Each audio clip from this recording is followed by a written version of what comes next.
জানাই ও বন্ধু রে, বন্ধু রে, ও বন্ধু। আমি না বুঝেই তোমাকে অনেক কথা বলে ফেলছি।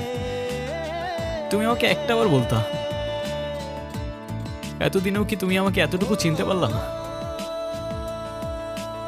একটাবার বললে কি আমি তোমাকে ছেড়ে চলে যেতাম?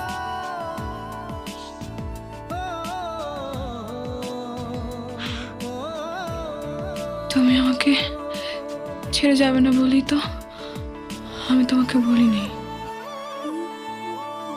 কেন তুমি চাও যে আমি তোমায় ছেড়ে চলে যাই? হ্যাঁ, তুমি কেন আমার এরকম একটা জীবনের সঙ্গে তোমার সুন্দর জীবনটা জড়াতে চাও বলো? তুমি ছাড়া আবার কিসের জীবন? আমার জীবনটা তো